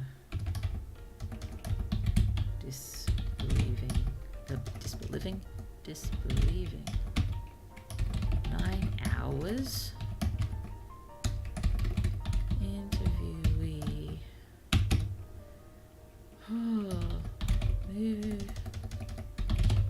Moving gas is a lot harder than moving solids.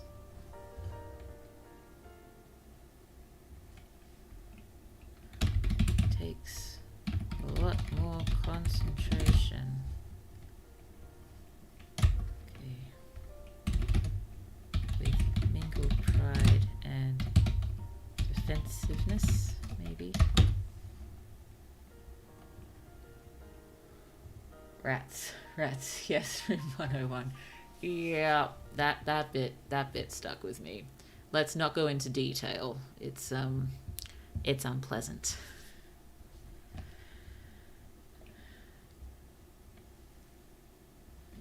Concentration.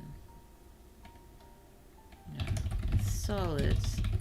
Everything's all packed together, nice and tidy. Gases. Molecules flying everywhere. It's like herding cats, I swear.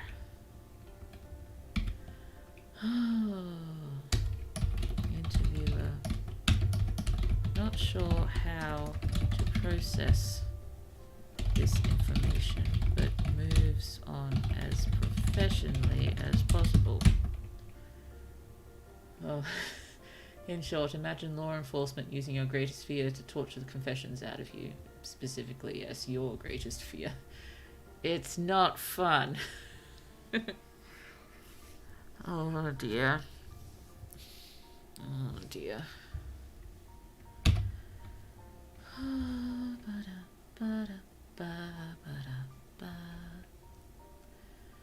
Oh, how large of an object do you think you could move? Interviewee. I'm not moving objects. I'm moving the air. That's one interruption. Interviewer.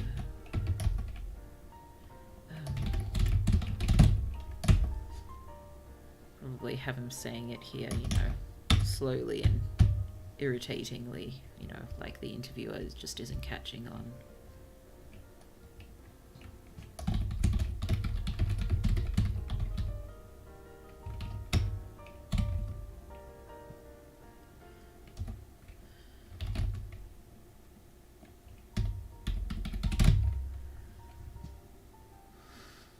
Rats with gaseous telekinesis. Yeah, that wouldn't be fun. Oh, my friend has tried to convert me to a lover of hairless possums, and when you said rats, it got me thinking of that, because of the Swedish word for possum is a compound of rat. Okay. Rats shooting sand and mud bubbles and wearing graphene armor.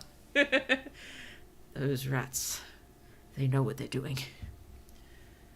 Oh, and the other word is not YouTuber friendly. Fair enough. Fair enough.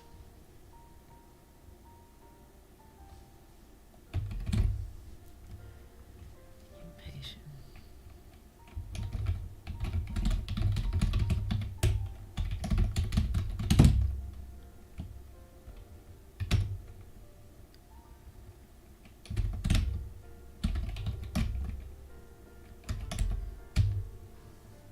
Okay. Here, let's just go back here. Interviewee demonstrates telekinesis again, pushing the business card another centimetre along the desk surface. Little nudges, that's all. If I want to move something a long way, it can take a really long time. Well, don't like having time so close to each other, but again, this is just getting it down. One time, I sneaked my buddy's phone number into a cutie bartender's pocket. Longest 9 hours of my life. 9 hours? Interviewee with mingled pride and defensiveness. Moving gas is a lot harder than moving solids. It sounds like there'd be a in there. Takes a lot more concentration. Solids, everything's all packed together nice and tidy, but gases, molecules flying everywhere. It's like herding cats, I swear. Interviewer, not sure how to process this information, but moves on as professionally as possible. How large of an object do you think you could move? Interviewee, slowly, like the interviewer just isn't following. I'm not moving objects, I'm moving the air. Interviewer getting impatient. The air around the object, I understand. How large? Okay. Interviewee.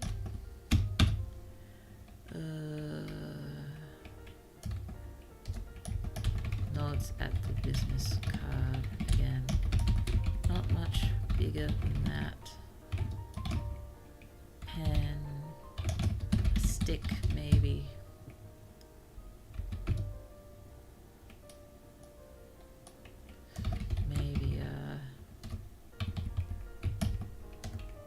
Motions with hands to indicate something around the size of a soccer ball or something like that. If I really concentrate. Maybe I should give a few suggestions here.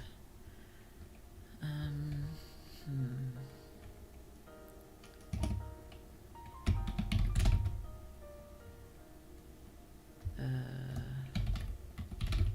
shipping crate. Some other things you could shift. Or that you could need to shift for a job, shipping crate for packing ships, or I don't know. Let's just do shipping crate second. refrigerator, shipping crate. Ooh. You really do have a way with dialogue and general character voice. Thank you. Your main approach isn't an ensemble cast. It is indeed an ensemble cast, but it's mostly just the first protagonist in the first book. Once all the other magical people start coming in the next books, I'll be swapping more often between their points of view. But it's mostly Kaz. Mostly Kaz in the first book, but we also get a little bit of POV with his space cat mentor, and we get 1 or 2 chapters of POV with one of his siblings, his on-again, off-again girlfriend, and another one of his siblings, actually. He's got a lot of siblings. I love sibling relationships. Oh, I think it's funny how your user of gaseous telekinesis powers are very limited and mine could move the sun. Indeed.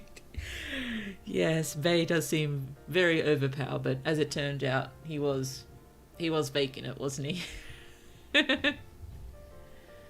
Oh, this makes sense, you ensemble cast insanity writers. I wish I could write something that focuses just on one person, then maybe I have a chance of finishing it. It's just everything turns into ensemble cast because it's so much more interesting. It's just so much more interesting. It's a ball of gas. Indeed, the sun is a mass of incandescent gas. A gigantic nuclear furnace. I should stop there, and hopefully I don't get... I suppose it doesn't matter if I get copyright struck here. It's not like I'm getting AdSense or anything. Should be fine. That's true. It is indeed true. Oh dear. If I really concentrate... Oh wait, where'd we get up to? Here. Oh, interviewee nods at the business card again. Not much bigger than that. A pen, a stick maybe. Maybe up. Motions with hands to indicate something around the size of a soccer ball. If I really concentrate. Is it? Interviewer is still pale, but no longer... Well, but now appears more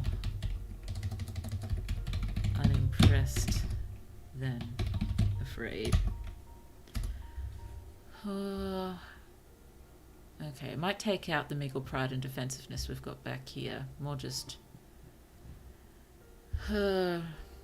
explains knowledgeably or something.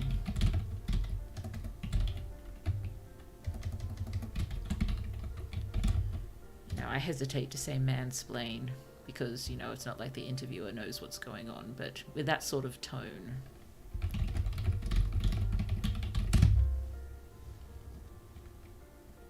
Yeah, sorry if that's a term people don't like. It just does seem to apply in some certain situations. Interviewer still pale but now appears more unimpressed than afraid. Interviewee. Here we're getting defensive. Okay. Defensiveness starts to show through his... I'll just go with nonchalance again. Figure it out properly later. Alright. Sorry, just trying to catch up in the chat. Transitioned my original form from third limited to third close deep, and I still cannot wrestle a consistent character voice in the one pain point of view I have. Science tangent, yes. Sun is massive gas. There it is. It is hard to swap between voices like that from third limited to third close. It's a lot. May not pain, but is a pain. I understand. Use it anyway. Use what? Oh no, I think it may take a little while rewriting it in the in third close, but I think third close helps you get to know your characters a lot better, really. It's I don't know. There's just, maybe it's just because it's the way that I write now, but I just find third close exceptionally appealing. You know, it's like the narrator is the third, you know, is the character themselves, but sort of separated from themselves. I like it. I like it. Defensiveness starts to show through. Oh, I haven't given anyone anything along the lines of gender, so let's not do that. Let's make this a scene where anyone can play anyone. He said it's hard.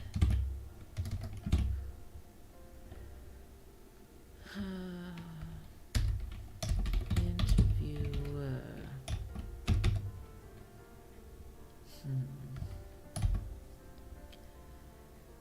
I'm not sure how to describe this, but you know, I'll just do the dialogue maybe, and I'll think of the direction later. How exactly do you expect to use this skill in the workforce? Use the word mansplain. Thank you. I'll use it then for now at least. Oh, I am writing third closed present and the secondary POV was third limited past, and oh, that's getting complicated. There's got to be a mansplain version of gaslight gatekeep girl boss. Mansplain incel toxic. I don't know. There'll be something. There'll be something. I definitely know not all mansplaining is toxic. It's not. It's just something that some people just aren't aware even that they're doing. And I think, you know, just got to break it to them gently. I think most people who are good people just, you know, eventually accept, yes, maybe I'm doing this and maybe I shouldn't be. I don't know. How exactly do you expect to use this skill in the workforce? Interviewee shrugs and once again gestures emphatically at the business card. Interviewer. Oh, what's the word I'm looking for? All I can think of is nonchalant. It's definitely not nonchalant what I'm looking for. It's not disbelieving. It's a word I use all the time as well, and I can't think of what it is. Mansplain, mind numb man child. Try to keep alliteration. I do love alliteration. Hubris. Maybe hubris. Oh, dearie me. Oh, sorry, I forgot to thank everyone for their lovely likes. I've gotten into the habit of it because it is something that deserves to be thanked because it does really help out a lot. So, thank you. Thank you. What is this word I'm trying to think of? It's, you know the tone that we get, and it's like, really? And we're raising the one eyebrow. It's like, It's a really simple word, and I just can't think of it. Ooh, hummus. I love hummus. Oh, I love that, Ashley. It is good. It's a good one. Condescending, cocky, suspicious. They're close. They're really close. They're really close, but it's not quite what I'm after. It's similar to condescending, but for some reason I'm thinking it might start with I, but I might be way off. Ag, got to finish this quick. Got to finish in 10 minutes. It's okay. This is technically the last line. Onomatopoeia. She's eating. Not quite. All good. Ugh. Word blue cannot think of right now, but similar to condescending, cocky, suspicious. You do realize paper pushing is not a literal job. Yes, terrible pun right to the end. I'm not sure if it's a pun. Bad joke. Whole thing leading up to a terrible joke. Confused, that's what I am. Sorry I've confused you. Ooh. Condescending, cocky, suspicious. Me on a girl's night out. Yeah. Whoa. Sorry, just trying to click on something else to have a look. There we are. Yes. How do you like my terrible joke right at the end of that? Let's read from here. Interviewer still pale, but now appears more unimpressed than afraid. Interviewee, defensiveness starts to show through nonchalance. I said it's hard. Interviewer, how exactly do you expect to use this skill in the workforce? Interviewee shrugs and once again gestures emphatically at the business card. Interviewer, this word. You do realise paper pushing is not a literal job. Oh, I just realised the ending. Oh, nice, the meme version. Well, anyway, hopefully I can turn this into a proper shorty at one point. It's pretty funny as the script, but I would want to... It'd be cool if I could pop it up as an actual shorty along with the others at one point. But no, not a hurry. Not a hurry. This story was all a lead up to a dad joke. I'm done. Unsubscribe. I'm a blue hater. I'm sorry I've disappointed you. I'm so sorry. Give soup store vibes. Disliked. Aww. Hope you're joking. Everyone is entitled to their opinions. If they hate Blue's dad jokes, they hate Blue's dad jokes. That's okay. Dad jokes, best jokes. Thank you. Oh dear. Well, I can say this story is slightly more cheerful than most of yours. Again, unusual for Blue. I liked it, thank you. I agree, Ashley. Dad jokes are good. Dad jokes are good because they're generally harmless. I like dad jokes. I like, language jokes.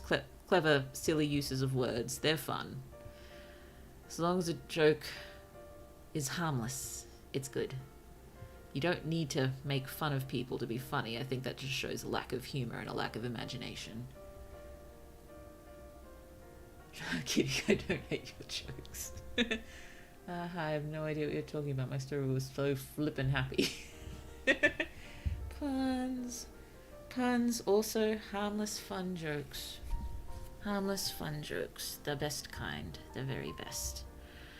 Okay, well, I should probably try not to tangent too far and try to wrap up so I can go to bed. I think there's a few things I need to do first, but they shouldn't take too long. Ooh, dad joke's impact is measured based on how many people groan after it's delivered. Well, how many people groaned? Raise your hands in the chat. How many people groaned?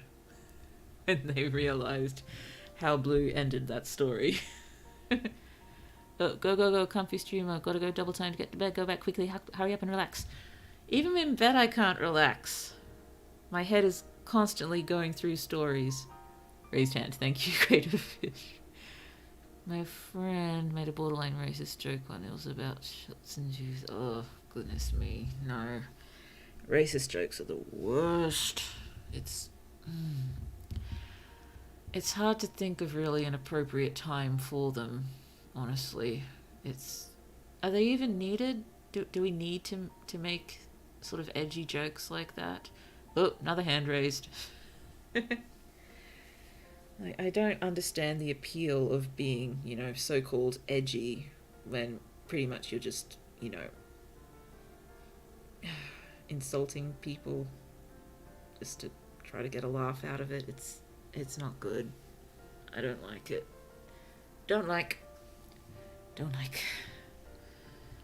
But, it's along similar lines. There's just so many random phrases that I was so used to hearing growing up from my grandparents and stuff. They just seemed like normal turns of speech, and now when I look them up or I think about it and I see that they're actually really racist, I'm like, oh my goodness me.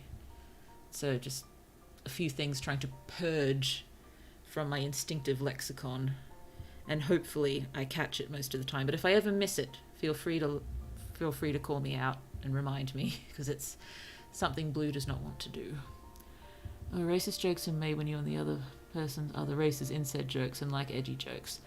if you're part of the if you're a member of the race that the joke is about, and it's, with other people who are in that race with you, I can see how it could be okay. Yeah, I guess maybe you and that person have to have a predisposed understanding to make those jokes. Well, my classmates have gotten into trouble for trying to be edgy. Yeah, I think you'll possibly see a few of Blue's, past edgy tones in a few of my stories, but I do my best to be as not edgy as possible now. It's just, even though a lot of my stories do get pretty dark at points, it's still, I want people to enjoy reading my books. I don't want them to go in and sort of feel uncomfortable. That's not what I aim for when I write. I guess with me I'm sort of used to it because I've had people tell me racist things without it being a joke. That's not something you should have to get used to, or anyone should have to get used to. It's revolting, and I'm so sorry you've had to put up with that rubbish. Ugh. Not cool. Ugh. Sorry. Blue quietly seething here. I will say that being an immigrant in America, it's a common thing to develop a humour that is basically making a racist joke about your race in a room full of white Americans and relish in the orc, at least in my little corner of the States. I suppose if you get out of it what you can, I suppose that's the same as, well, not the same, but a similar sort of thing as Blue, drawing some twisted pleasure when, seeking help in clothes shopping certain things and knowing that no one's going to be able to help me. Just, you get what you can, I guess. Ooh, Norwegians and Swedes tell jokes about each other, and they're literally the same jokes with the nationality swapped. Isn't that, I hope this doesn't, rub anyone the wrong way bringing this up, but the, the Swedish chef character in the Muppets, which I believe in Sweden is the Norwegian chef. That sort of, I believe in Sweden is the Norwegian chef. I got mixed up there. But yes, I think that's how it works. Ooh, there's the nice devil may cry kind of edgy, and the not nice Phobesby kind of edgy. Okay, actually that's kind of funny, for real. I love that. I'm pretty sure that's correct. I'll just look it up. Look it up now. Swedish chef Muppets, Norway. Oh.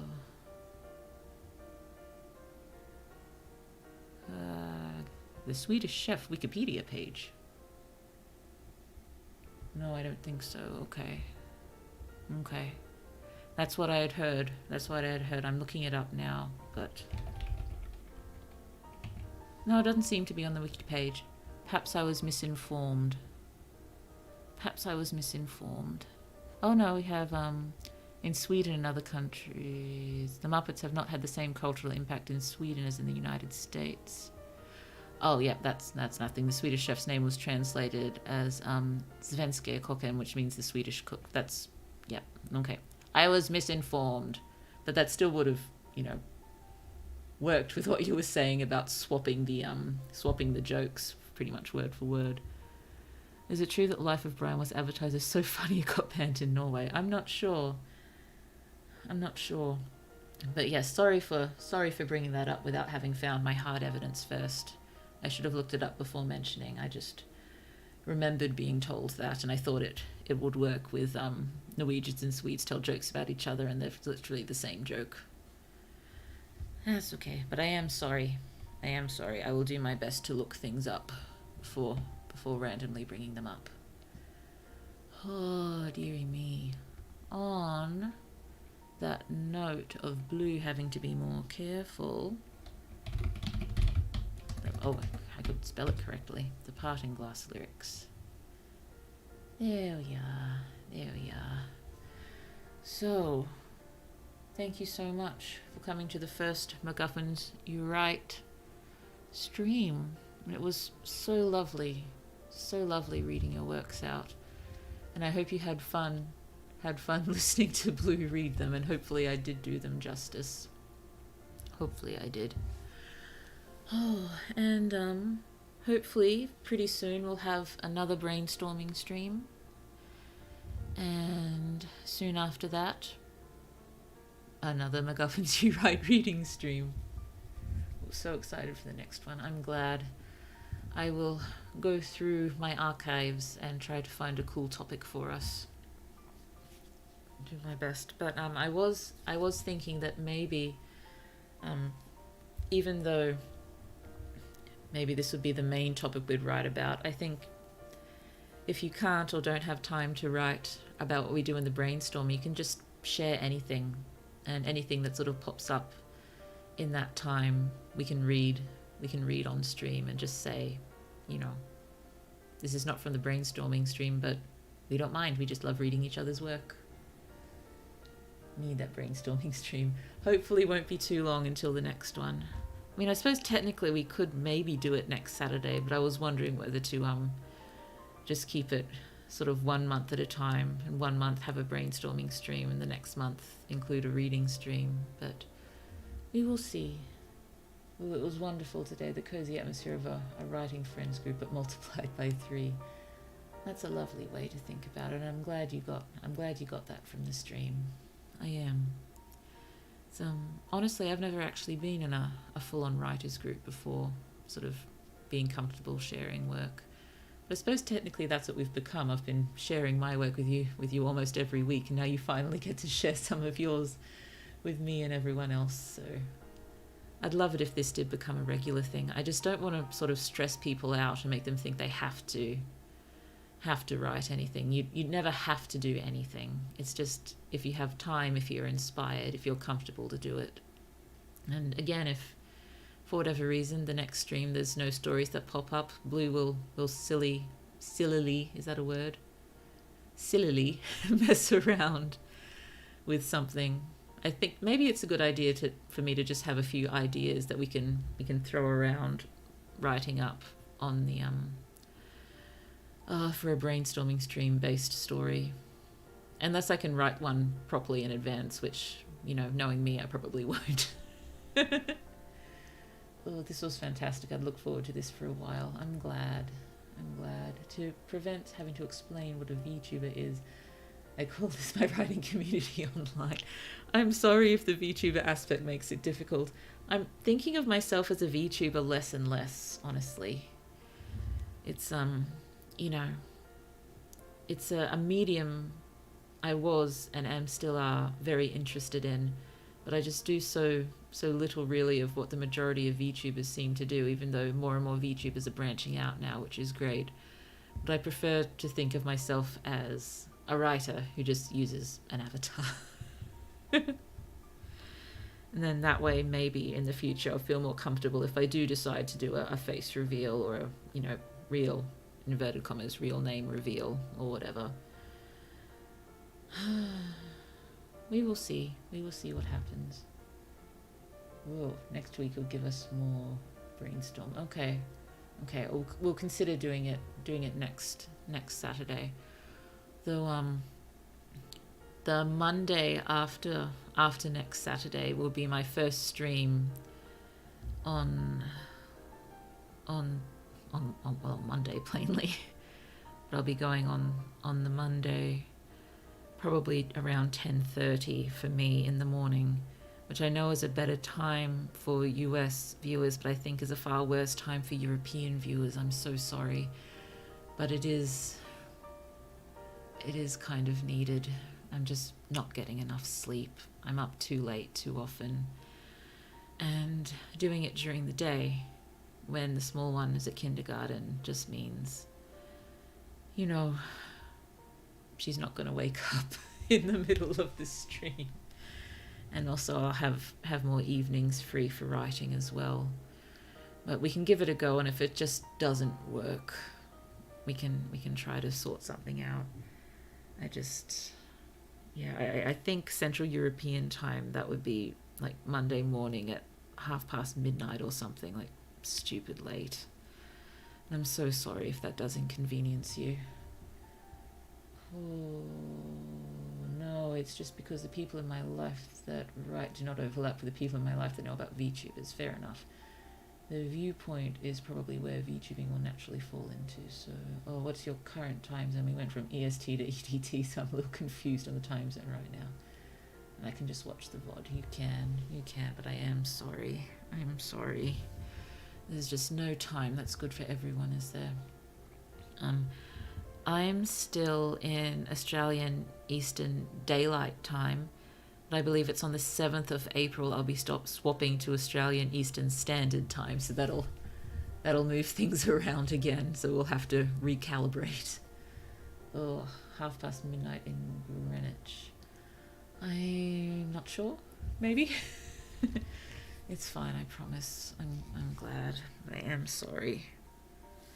I am sorry. If you're watching the VODs, we will miss you in the chat, but I do not want you staying up ridiculously late when you'll have school the next day, won't you? You'll have school on the Monday. Ugh.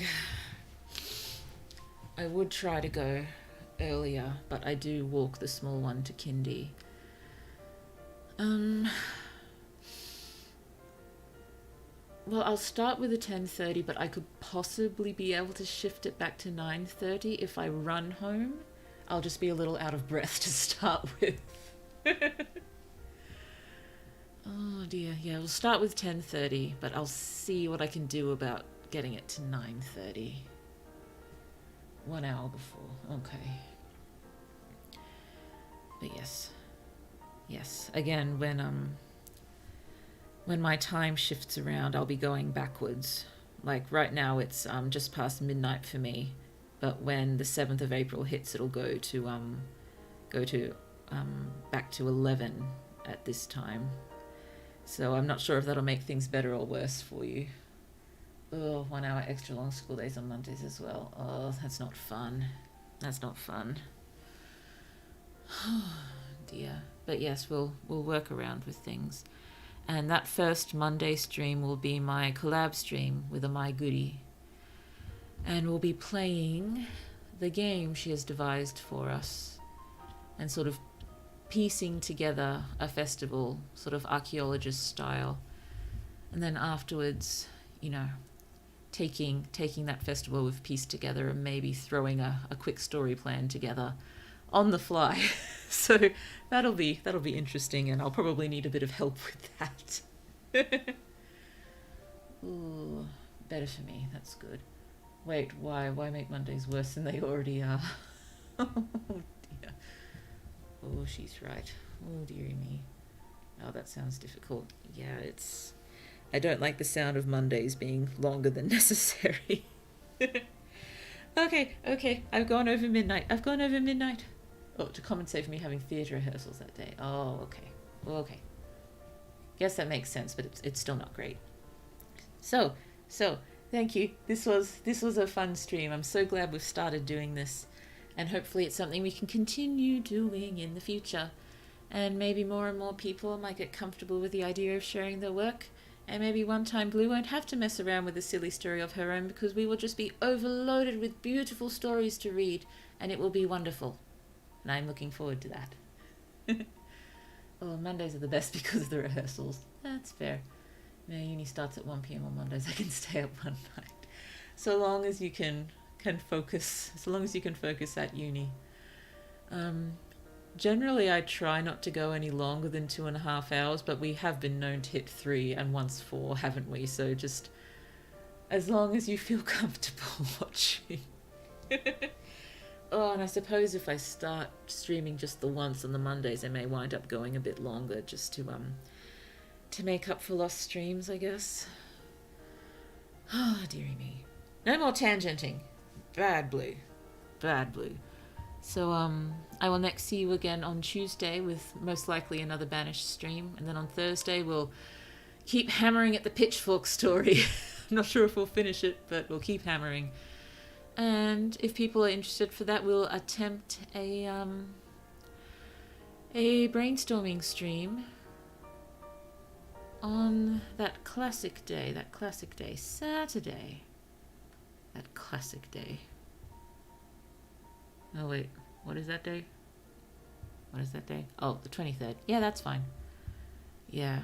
I'm not sure if I'll be doing a stream. Oh no, I won't be, because I will have swapped to just doing Mondays during the day. So that's not a problem. Blue won't worry about that then.